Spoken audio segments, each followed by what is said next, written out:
வணக்கம். நம்ம சேனலை இப்போ தான் ஃபஸ்ட் டைமாக நீங்கள் பார்க்குறீங்க அப்படின்னா சேனலை சப்ஸ்கிரைப் பண்ணிக்கோங்க, பெல் பட்டனை ப்ரெஸ் பண்ணி வச்சுக்கோங்க. நம்ம இன்றைக்கி அதாவது direct speech to indirect speech தான் பார்க்க போகிறோம். எப்படி டைரக்ட் ஸ்பீச்சை எப்படி இன்டைரக்ட் ஸ்பீச்சாக மாற்றுறதுக்கு ஒரு டேபிள் காலம் நமக்கு அவசியம் தேவைங்க. அதை நம்ம கொஞ்சம் மெமரி பண்ணிக்கணும். இது ஒரு டேபிள் இருக்குது, இன்னொரு டேபிள் இருக்குது, இதை பார்த்துக்கோங்க. டைப் ஆஃப் சென்டென்ஸு, முதல்ல என்னென்ன டைப் சென்டென்ஸ்னு நமக்கு தெரிஞ்சாதான் அங்கே என்ன வரும், அதை எப்படி மாற்றுறது அப்படிங்கிறது நமக்கு தெரியும். ஓகேவா? இன்றைக்கி நம்ம சும்மா டேபிள் வித்து ஒரே ஒரு சென்டென்ஸ், இல்லை டைம் இருந்தால் 2 சென்டென்ஸ் வேணாலும் பார்க்கலாம். ஏன்னா ரொம்ப லென்த்தியாக போகும் வீடியோ, அதுக்கு தான். இப்போ பாருங்களேன், டைப் ஆஃப் சென்டென்ஸில் சென்டென்ஸை 4 வகையாக பிரிக்கலாம். சென்டென்ஸை எத்தனை வகையாக பிரிக்கலாம்? 4 வகையாக பிரிக்கலாம். ஒன்று பாருங்கள், ஸ்டேட்மெண்ட். சொல்லுங்கள். ஒன்று ஸ்டேட்மெண்ட் அப்படின்னா என்ன? சாதாரண வாக்கியம். I will go to the beach, I brush the teeth every day. இந்த மாதிரி நார்மலாக இயல்பாக ஒரு சென்டென்ஸ் சொல்கிறோம் இல்லைங்களா, அதுதான் ஸ்டேட்மெண்ட்டு. Interrogative sentence. இன்ட்ராகேட்டிவ் சென்டென்ஸுங்கிறது question. Okay, have you finished your homework, will you go to the beach. இந்த மாதிரி கொஸ்டின் கேட்குறது, அதுவும் WH கொஸ்டின் தான் இங்கே வரும். அப்போ இன்ட்ராகேட்டிவ்ங்கிறது கொஸ்டின் வாக்கியம். அடுத்து தேர்டு ஒன் பாருங்கள், இம்பேரேட்டிவ் சென்டென்ஸு. இம்பேரேட்டிவ் சென்டென்ஸ்னால் கமாண்ட் பண்ணுறது, ஆர்டர் பண்ணுறது. நான் ரெக்யூஸ்ட் கூட எழுதலாம், நான் எழுதலை, அந்த இடத்துல ரெக்யூஸ்ட்டு நோட் பண்ணிக்கோங்க. ரெக்யூஸ்ட் பண்ணுறது, இது எல்லாமே imperative sentence. For example, open the door, please come here, please help me. இந்த மாதிரி இம்பேரேட்டிவ் சென்டென்ஸ் சொல்கிறோம் இல்லையா, கமாண்ட், ஆர்டர் ஆர் ரெக்யூஸ்ட், இதுதான் இம்பேரேட்டிவ் சென்டென்ஸு. ஓகே, அடுத்து ஃபோர்த் ஒன் பாருங்கள், எக்ஸ்க்ளாமேட்டரி சென்டென்ஸு. ஃபோர்த் ஒன் என்னங்க? எக்ஸ்க்ளாமேட்டரி சென்டென்ஸு. எக்ஸ்க்ளாமேட்டரி சென்டென்ஸுங்கிறது வியக்கக்கூடிய, வியந்து சொல்கிறது. வாட் அ பியூட்டிஃபுல் ஹவுஸு, என்ன ஒரு அற்புதமான வீடு இது, what a fantastic the picture. இந்த மாதிரிலாம் சொல்கிறோம் இல்லைங்களா, வியந்து ஆச்சரியமாக சொல்கிறோம் இல்லைங்களா, அதுதான் வந்து எக்ஸ்க்ளாமேட்டரி சென்டென்ஸு. ஓகே, அப்போ இந்த சென்டென்ஸு என்னென்ன சென்டென்ஸுன்னு நம்ம கண்டுபிடிக்க தெரிஞ்சாதான் அது எப்படி மாறும் அப்படிங்கிறது நமக்கு தெரியும். ஓகே, அப்போ statement, interrogative sentence, imperative sentence, exclamatory sentence. ஸ்டேட்மெண்ட்டுன்னா ஒன்றும் இல்லை, சாதாரண வாக்கியம். நான் சாப்பிட்டேன், போனேன், வந்தேன், தூங்கினேன் அப்படிலாம் சொல்லுவோம் இல்லைங்களா, ஃப்ரெண்ட்ஸ் வந்தாங்க, நான் டிவி பார்த்தேன், இந்த மாதிரிலாம் சொல்லுவோம் இல்லைங்களா, அதுதான் ஸ்டேட்மெண்ட்டு, சாதாரண வாக்கியம். இன்ட்ராகேட்டிவ்ங்கிறது கொஸ்டின் வேர்டு. நீ கடைக்கு போனியா, நீ படிச்சியா, அந்த மாதிரிலாம் கேட்டோம் பேசுவோம் இல்லைங்களா. நீ எங்கே போன, எப்போ போன, இல்லை எப்போ வந்த, இந்த மாதிரி கொஸ்டின் கேட்குறது இன்ட்ராகேட்டிவ் சென்டென்ஸு. இம்பேரேட்டிவ் சென்டென்ஸுங்கிறது நீ போய் நீங்கள் சப்ஜெக்டே அங்கே வராது, போய் தூங்கு, போய் சாப்பிடு, நான் இங்கே வா, அந்த மாதிரிலாம் சொல்லுவோம் இல்லைங்களா, அதுதான் இம்பேரேட்டிவ் சென்டென்ஸு. எக்ஸ்க்ளாமேட்டரி சென்டென்ஸுங்கிறது ஆச்சரியம். ஓகேவா? இதுதான் டைப் ஆஃப் சென்டென்ஸு. நம்ம சென்டென்ஸே 4 வகை தான் இருக்குது, அதை சொல்லிட்டோம். நெக்ஸ்ட்டு பாருங்கள், இப்போ ஸ்டேட்மெண்ட்டில் செட்டு வந்துச்சுன்னா, ஸ்டேட்மெண்ட்டில் நல்லா கவனிச்சிக்கோங்க. இதுதான் நமக்கு பேஸ்மட்டம். இது தெரிஞ்சதுன்னா நீங்கள் சென்டென்ஸு எப்படி கொடுத்தாலும் நீங்கள் மாற்றிடலாம். ஸ்டேட்மெண்ட்டில் செட்டு வந்துச்சுன்னா நம்ம அதை டோல்டுன்னு மாற்றணும். ஓகே, அதை சென்டென்ஸ் பார்க்கும்போது உங்களுக்கு புரியும். ஆனால் அந்த டேபிள் காலத்தை நல்லா பார்த்துக்கோங்க, ஒரு நோட்டு போட்டு நோட் பண்ணி வச்சுக்கோங்க. இதை வச்சு தான் நம்ம சென்டென்ஸ் கொடுக்கும்போது உங்களுக்கு தெரிலனாலும் நீங்கள் அங்கே போய் பார்த்துக்கலாம். ஒரு 10 or 15 சென்டென்ஸ் நீங்கள் வந்து எக்ஸசைஸ் மாதிரி நீங்கள் பண்ணிட்டீங்கன்னா உங்களுக்கு இந்த டேபிள் காலமே தேவையில்லை, நீங்களே சொல்லிடுவீங்க. ஓகே, இப்போ செட்டு வந்துச்சுன்னா டோல்டாக மாறும். அப்போ அது கன்ஜெக்ஷன் வந்து தட்டு அப்படி வரணும். ஸ்டேட்மெண்ட்டுக்கு டோல்டு போடணும், தட்டு போடணும். அதாவது அந்த கமாலாம் இருக்குங்களா, கொட்டேஷன், அதெல்லாம் எடுத்துட்டு அதுக்கு போல் தட்டு போடுறோம். ஓகே, 2 பாருங்கள். Second one interrogative sentence. அதுக்கு செட்டு வந்துச்சுன்னா ஆஸ்க்டு. அங்கே பாருங்கள், உங்களுக்கு தெரியுதுங்களா, சாரி, இப்போ தெரியுதுங்களா? இந்த பக்கம் நம்ம ஸ்டேட்மெண்ட் தான் வரப்போகுது. அதனால் இது உங்களுக்கு ஓரளவு தெரிஞ்சால் போதும்னு நினைக்கிறேன். ஸ்டேட்மெண்ட்டு அப்படின்னா டோல்டு போடணும், தட் யூஸ் பண்ணிக்கணும். இன்டராகேட்டிவ் சென்டென்ஸ்னால் ஆஸ்க்டுங்கிற வார்த்தையும் யூஸ் பண்ணணும். அங்கே பாருங்கள் WH கொஸ்டின் இருக்குங்களா, கன்ஜங்ஷனாக WH கொஸ்டின் வந்துச்சுன்னா WH கொஸ்டினை அப்படியே ஆட் பண்ணிக்கலாம். ஒருவேளை அங்கே WH இன்ட்ராகேட்டிவ் சென்டென்ஸில் WH கொஸ்டின் வராமல் வந்துச்சுன்னா அந்த இடத்துல இஃபோ ஆர் வெதரோ யூஸ் பண்ணிக்கணும். Okay, got it. நெக்ஸ்ட்டு பாருங்கள், இம்பேரேட்டிவ் சென்டென்ஸ். இம்பேரேட்டிவ் சென்டென்ஸ் வந்து செட்டு வந்து கமாண்டட், ஆர்டர், ரெக்யூஸ்டட் அந்த மாதிரி மாறும். அங்கே பார்த்தீங்கன்னா டோன்ட் டு, அதாவது அந்த கொட்டேஷனுக்குள்ளே இருக்கிறதுலாம் அந்த பக்கம் டோன்ட் டு அங்கே வந்திருந்ததுன்னா அந்த டோன்ட்டுவை ரிமூவ் பண்ணிவிட்டு நான் டூ சேர்க்கணும். ஒருவேளை டோன்ட் வரல அப்படின்னா டூ மட்டும் ஆட் பண்ணிக்கணும். ஓகே, இப்போ உங்களுக்கு புரியுதுங்களா? அடுத்து last 4th one, exclamatory sentence. Exclaimed, said, அதாவது எக்ஸ்க்ளைமேட்டரி சென்டென்ஸில் செட்டு வந்துருச்சுன்னா அது எக்ஸ்க்ளைம்டாக மாறணும், இல்லைனா ஒண்டர்டாக மாற்றிட்டு அங்கே தட்டுங்கிற வார்த்தையை ஆட் பண்ணிக்கணும். ஓகே, இப்போ உங்களுக்கு புரியுதுங்களா? கிளியர்? நெக்ஸ்ட் அடுத்து பாருங்கள், செகண்ட் டேபிள் ஒன்று கொடுத்துருக்கேன். டைரக்ட் ஸ்பீச்சில் இந்த ஐவியூ இதெல்லாம் சொல்லுவோம் இல்லைங்களா, அவங்கெல்லாம் வந்தாங்கன்னா எப்படி அது ஆணாக இருந்தால் எப்படி மாறுவாங்க, பெண்ணு ப்ளூரல் அது எப்படி மாறுங்கிறத இதை அப்படியே பார்த்துக்குவாங்க. ஓகேங்களா? இது ஒரு டேபிள் காலம். இது விளக்கம் கொடுக்க தேவைன்னு நினைக்கிறேன். இது உங்களுக்கே நல்லாவே புரியும். டைரக்ட் ஸ்பீச்சில் ஐயா இருந்தால் அவங்கள ஹீயாக மாற்றணும். ஆணாக இருந்தால் ஒரு வேளை ஹீ அங்கே ஷீயாக மாறும். அந்த மாதிரி எப்படி மாறுங்கிறத கொடுத்துருக்கேன். இதை பார்த்துக்கோங்க. ஓகேங்களா? பார்க்குறது அப்போ புரியுங்க, ஆனால் அப்புறம் மறந்துடும். அதனால் please take your any note, please write it the down. Okay, ஒரு நோட்டு எடுத்துக்கோங்க. நோட்டு எடுத்து நல்லா அழகாக இது மாதிரி போட்டு ஒரு டேபிள் காலம் மாதிரி போட்டு எழுதி வச்சுக்கிட்டிங்கன்னா சென்டென்ஸ் எழுதும்போது நமக்கு யூஸ்ஃபுல்லாக இருக்கும். அடுத்து நெக்ஸ்ட் பார்க்கலாமா? அடுத்த டேபிள் காலம் பாருங்கள். இந்த வேர்டெலாம் டைரக்ட் ஸ்பீச்சில் வந்ததுன்னா இன்டைரக்ட் ஸ்பீச்சில் அது எப்படி மாறும் அப்படிங்கிறத பார்க்க போகிறோம். திஸ் வந்துச்சுன்னா அது தட்டாக மாறிக்கும். தீஸ் வந்துச்சுன்னா தோஸாக மாற்றணும். அகோ வந்துச்சுன்னா பிஃபோர். லாஸ்ட் நைட் அப்படின்னா இந்த ப்ரீவியஸ் நைட்டு. ஓகே, இதே லாஸ்ட் வீக், இந்த இடத்துல வீக்குன்னு வந்துச்சுன்னா இந்த ப்ரீவியஸ் வீக்கு. அவ்வளோதாங்க. இங்கே பாருங்கள், இங்கே எழுதியிருக்கேன். லாஸ்ட் வீக்குன்னா இந்த ப்ரீவியஸ் வீக், அவ்வளோதான். லாஸ்ட் நைட்னா இந்த ப்ரீவியஸ் நைட், லாஸ்ட் இயர்னா இந்த ப்ரீவியஸ் இயர், லாஸ்ட் வீக்குன்னா இந்த ப்ரீவியஸ் வீக்கு. ஓகே, இந்த இடத்துல என்ன வருதோ அதுக்கு ஏற்ற மாதிரி மாற்றிக்கோங்க. அதுக்கு முன்னாடி ப்ரீவியஸுங்கிற வார்த்தை சேர்த்துக்கணும். நெக்ஸ்ட் டே, நெக்ஸ்ட் டேனா அடுத்த நாள். அதை எப்படி சொல்லலாம்னா the following day. Next week, the following week. Next year, the following year. அந்த மாதிரி மாற்றிக்கணும். ஓகே, அடுத்ததாக பாருங்கள், டுடே. டுடே அப்படின்னா அது தட்டேவாக மாறும். டுடே அப்படின்னா அதில் ஸ்டேட்மெண்ட்டில் இருந்துருச்சுன்னா நீங்கள் தட்டேவாக மாற்றிக்கணும். எஸ்டர்டே அப்படின்னா நேற்று, அதுக்கு இன்னொன்று இந்த ப்ரீவியஸ் டே. இப்போ இதையும் ஒரு டேபிள் காலம் மாதிரி போட்டு இல்லைனா இப்படியே வேணாலும் எழுதி வச்சுக்கோங்க. இதை வச்சு தான் இப்போ நம்ம சென்டென்ஸு பார்க்க போகிறோம். ஓகே, பார்க்கலாங்களா? இது எப்படின்னா ப்ரெசன்ட் டென்ஸில் இருந்துச்சு அப்படின்னா நம்ம அதை பாஸ்ட் டென்ஸுக்கு மாற்றிக்கணும். ப்ரெசன்ட் டென்ஸில் இருந்துச்சுன்னா பாஸ்ட் டென்ஸில் மாற்றணும். ப்ரெசன்ட் கண்டினியூஸில் இருக்குன்னு வச்சிங்களேன், அதை பாஸ்ட் கண்டினியூஸில் மாற்றணும். அவ்வளோதான். ப்ரெசண்ட்டில் இருந்துன்னா அதை பாஸ்ட்டாக மாற்றிக்குவாங்க. பாஸ்ட்டில் இருக்குது சென்டென்ஸு அப்படின்னா அதை பாஸ்ட் பர்ஃபெக்ட் சென்டென்ஸுக்கு மாற்றிக்கணும். அவ்வளோதான். ஓகே, இப்போ நம்ம சென்டென்ஸ்குள்ளே போகலாமா?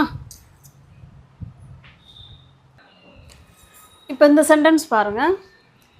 He said I am tired. He said I am tired. இது என்ன சொல்கிறாங்க? அவன் சொன்னான் I am tired, நான் டயர்டாக இருக்கேன்னு அவன் சொன்னான். இதை நம்ம போய் இன்னும் ஒருத்தவன்கிட்ட சொல்கிறோம். என்ன சொல்கிறோம்? அவன் சொன்னான், அவன் டயர்டாக இருந்தான்னு என்கிட்ட சொன்னான் அப்படின்னு நம்ம சொல்ல போகிறோம். ஓகே, இப்போ பாருங்கள், இது சாதாரண ஸ்டேட்மெண்ட்டு. செட்டு வந்தால் தான் நம்ம டோல்டு ஆஸ்க்டு மாற்றணும். செட்டு மட்டும் வந்துச்சுன்னா அந்த செட்டை அப்படியே வச்சுக்கணும். இப்போ பாருங்களேன், இன்றைக்கி இதே மெத்தடில் ஒரு 4-5 சென்டென்ஸ் பார்த்தோன்னா இந்த மெத்தடில் சென்டென்ஸ் வந்துச்சுன்னா உங்களால் சேஞ்ச் பண்ண முடியும். ஹீ செட், இந்த கமாலாம் கொடுக்கக்கூடாது அதுக்கப்புறம். ஓகே, ஹீ செட் போட்டோமா.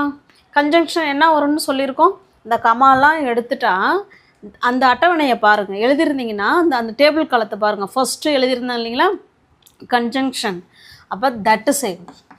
இந்த இடத்துல என்ன சேர்க்கணுங்க, that. He said that I am tired. இந்த ஐங்கிறது ஹீயாக மாறும். ஏன்னா நம்ம என்ன சொல்ல போகிறோம் அவங்கள்ட்ட, அவன் சொன்னான் அவன் டயர்டாக இருந்தான்னு அவன் சொன்னான். அப்போ அவனை தானே சொல்கிறோம் நம்ம. இது அவனே சொல்கிறான். இப்போ என்ன வச்சிங்களேன், இப்போ நான் சொல்கிறேன் he set I am tired. இப்போ நான் தான் ஹீன்னு வச்சிங்களேன். நான் இப்போ உங்கள்கிட்ட சொல்கிறேன் நான் டயர்டாக இருக்கேன். அப்போ நான் ஐ ஆம் டயர்டுன்னு தானே சொல்லணும். இதே இப்போ நீங்கள் எங்கள் அம்மாட்ட போய் நீங்கள் சொல்கிறீங்க அவள் டயர்டாக இருந்தா அப்போ அந்த இதில் ஐங்கிறது அங்கே என்னவா மாறிக்கிறது, ஷீயாக மாறுது இல்லைங்களா. அதே போல் தான் இங்கே இருக்கிற ஐ யாரை இண்டிகேட் பண்ணுறதுன்னா இவங்கள தான் இண்டிகேட் பண்ணுது. ஏன்னா இவன் தானே டயர்டாக இருக்கிறான். அப்போ he. Okay, he said that he am. இது ப்ரெசன்ட் டென்ஸு. இப்போ ப்ரெசன்ட் டென்ஸில் வந்துச்சுன்னா அதை என்னவா மாற்றணும், பாஸ்ட் டென்ஸாக மாற்றணும். சென்டென்ஸு ப்ரெசண்ட்டில் இருந்ததுன்னா அதை பாஸ்ட் டென்ஸாக மாற்றணும். அப்போ ஆம் எடுத்துகிட்டு இந்த இடத்துல என்ன போடணுங்க, வாஸ். He was tired. அவ்வளோதாங்க. ஓகேவா. இது டைரக்ட் ஸ்பீச்சு, இது indirect speech. He set I am tired, he said that he was tired. அவன் டயர்டாக இருந்தான் அப்படின்னு நம்ம சொல்கிறோம். ஓகே, நெக்ஸ்ட்டு பார்க்கலாமா. இப்போ இந்த சென்டென்ஸ் பாருங்கள், உங்களுக்கு எக்ஸாம்பிளுக்கு இந்த சென்டென்ஸ் எல்லாமே இப்போ நம்ம எக்ஸாம்பிளுக்கு தான் பார்த்துக்கிட்டு இருக்கோம்.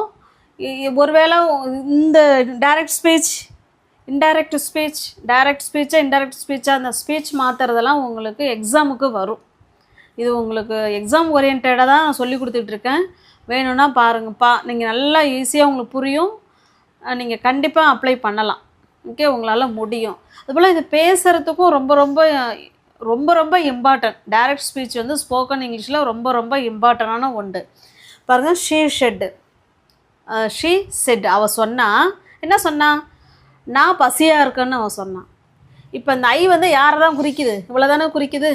இப்போ பாருங்கள், ஷீ செட் போட்டோமா. செட்டாகவே தான் இருக்கும். செட் டூ வந்தால் தான் டோல்டு, ஆஸ்க்டு அந்த மாதிரி மாறும். ஓகே, இப்போ ரெண்டையும் இந்த கமாலாம் எடுத்துகிட்டு தட் ஆட் பண்ணிக்கிறோம். தட் இந்த ஷீ ஐ யாருங்க, ஷீ தானே. இப்போ ஷீ ஆம் என்னவா வரும், ப்ரெசன்ட் டென்ஸு. இதை பாஸ்ட் டென்ஸாக மாற்றுறோம். She was hungry. அவ்வளோதாங்க. அவள் சொன்னா, அவள் பசியாக இருந்தேன்னு அவள் சொன்னான், அவ்வளோதான். She said that she was hungry. Okay, got it. இதான் டைரக்ட் ஸ்பீச்சு. அதை இன்டைரக்ட் ஸ்பீச்சாக மாற்றுறது இப்படி தான். இப்போ நெக்ஸ்ட் சென்டென்ஸ் பாருங்கள். தே செட், அவங்க சொன்னாங்க. என்ன சொன்னாங்க, நாங்கள்லாம் டிவி பார்த்துக்கிட்டு இருக்கிறோம் அப்படின்னு சொன்னாங்க. நாங்கள்லாம் டிவி பார்த்து கொண்டு இருக்கிறோம். இது present tense. Present continuous tense. Present tense or present, இந்த ப்ரெசண்ட்டுங்கிற வேர்டு வந்துட்டாலே நம்ம அதை பாஸ்ட்டாக தான் மாற்றணும். இது ப்ரெசன்ட் கண்டினியூஸ்னால் நம்ம பாஸ்ட்டு கண்டினியூஸாக மாற்றணும். சாதாரண சிம்பிள் ப்ரெசன்ட் டென்ஸ்னால் நீங்கள் பாஸ்ட் டென்ஸில் மாற்றிக்கோங்க, அவ்வளோதான். ஓகே, அடுத்தது ப்ரெசன்ட் பர்ஃபெக்ட் டென்ஸாக இருந்தால் நீங்கள் நீங்கள் பாஸ்ட்டு பர்ஃபெக்ட் டென்ஸாக மாற்றிக்கணும், அவ்வளோதான். இப்போ பாருங்கள், தே செட், தே செட் போட்டுக்கிட்டோமா. இடையில என்ன ஆட் பண்ணணும், தட். இந்த வி யார், தே தானே. ஏன்னா அவன் சொன்னான் நாங்கள்லாம். அப்போ அந்த நாங்கங்கிறது யார், தே தானே. தே, இது ப்ரெசன்ட் கண்டினியூஸ் டென்ஸ் இருக்குது. அப்போ present continuous டென்ஸுக்கு am is R. Okay, I am, he she is, it is, they are, we are, you are அப்படின்னு சொல்லுவோம்.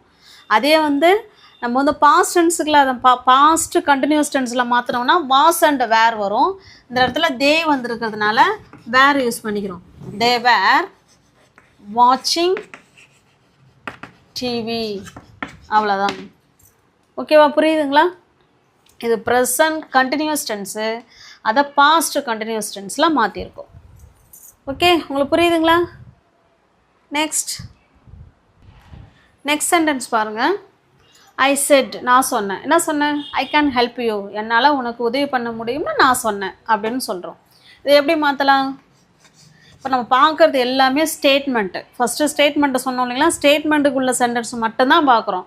அடுத்தடுத்த வீடியோவில் interrogative sentence, imperative sentence, exclamatory sentence எப்படி மாற்றலாங்கிறத பார்க்கலாம். இன்றைக்கி பார்க்குறது ஃபுல்லாகவே ஸ்டேட்மெண்ட். ஐ செட், இடையில என்ன சேர்க்கணும்? That.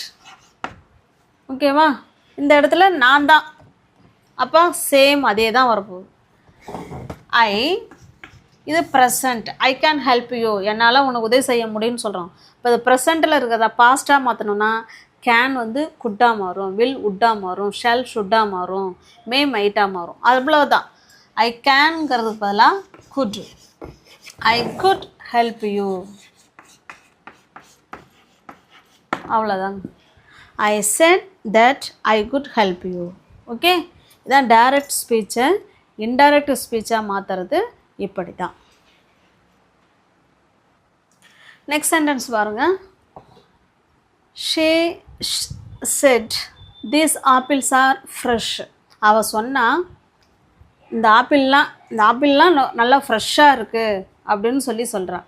Present tense. Okay, are வந்திருக்கு பாருங்கள், ப்ரெசன்ட் டென்ஸ். இப்போ ப்ரெசன்ட் டென்ஸ்னால் நம்ம பாஸ்ட் டென்ஸாக மாற்றிக்கணும். இப்போ சேம் அதே தான். ஷீ செட், இடையில தட் ஆட் பண்ணிக்கிறோம். தீஸ் என்னவா மாறும்னு சொல்லியிருக்கோம்? தோஸாக மாற்றுறோம். Those apples. இது ப்ரெசன்ட் டென்ஸில், சாரி, ஆப்பிள்ஸ் இது ப்ளூரல்ங்கிறதுனால நம்ம வேர் மாற்றுறோம். ஆறு என்னவா மாறிக்குது? வேராக மாறிட்டு ஃப்ரெஷ் சேர்த்துக்கிறோம். அவ்வளோதான். பாருங்கள், தோஸ் மாற்றிருக்கோம், வேர் ஆட் பண்ணியிருக்கோம், தட் ஆட் பண்ணியிருக்கோம். எதெல்லாம் சேஞ்ச் பண்ணணுமோ அதெல்லாம் சேஞ்ச் பண்ணிக்கணும். அப்போ நமக்கு அந்த டைம் இந்த டேபிள் ஒன்று கொடுத்தோம் இல்லைங்களா? அந்த டேபிளை கொஞ்சம் நல்லா ஒரு தடவைக்கு 2 தடவையாக பாருங்கள், உங்களுக்கு ரொம்ப யூஸ்ஃபுல்லாக இருக்கும். ஓகே, இவ்வளோதாங்க. இப்போ டைரக்ட் ஸ்பீச்சை இன்டைரக்ட் ஸ்பீச்சாக மாற்றுறது ரொம்ப ரொம்ப ரொம்ப ரொம்ப ஈஸிங்க. ஆனால் அந்த டேபிள் காலம் மட்டும் தெரியணும், என்ன டென்ஸில் கொடுத்துருக்காங்கங்கிறது தெரியணும். என்ன டென்ஸில் கொடுத்துருக்காங்கங்கிறது தெரிஞ்சாதான் நம்ம எந்த டென்ஸாக மாற்றணும் அப்படிங்கிறது தெரியும். ப்ரெசன்ட் டென்ஸில் கொடுத்தாங்கன்னா பாஸ்ட் டென்ஸுங்க, பாஸ்ட்டில் கொடுத்துருந்தாங்கன்னா நீங்கள் பாஸ்ட் பர்ஃபெக்ட் டென்ஸில் எழுதிக்கணுங்க. அவ்வளோதாங்க. ஓகே, உங்களுக்கான சென்டென்ஸ் பாருங்கள். இது உங்களுக்கான sentence. He said, I brushed the teeth today. இது டைரக்ட் ஸ்பீச். இது எப்படி இன்டைரக்ட் ஸ்பீச்சில் மாற்றலாம் அப்படிங்கிறத கன்வெர்ட் பண்ணி கமெண்ட் பாக்ஸில் கமெண்ட் பண்ணுங்கள். And second one, she said, I am busy. Okay, 2 sentence உங்களுக்காக கொடுத்துருக்கேன். உங்களுக்கு வீடியோ யூஸ்ஃபுல்லாக இருக்கும்னு நினைக்கிறேன். நம்ம டே டு டே லைஃப்பில் ஸ்போக்கனுக்கும் பயன்படும். நீங்கள் எக்ஸாம் ஓரியன்டாக ப்ரிப்பேர் பண்ணிகிட்டு இருக்கீங்கன்னாலும் உங்களுக்கு ரொம்ப யூஸ்ஃபுல்லான வீடியோ. நம்ம சேனலை இப்போ தான் நீங்கள் ஃபஸ்ட் டைமாக பார்க்குறீங்கன்னா சப்ஸ்கிரைப் பண்ணிக்கோங்க. தெரிஞ்சவங்களோட ஃப்ரெண்ட்ஸ் அண்ட் ஃபேமிலிக்கு ஷேர் பண்ணுங்கள். Thank you so much.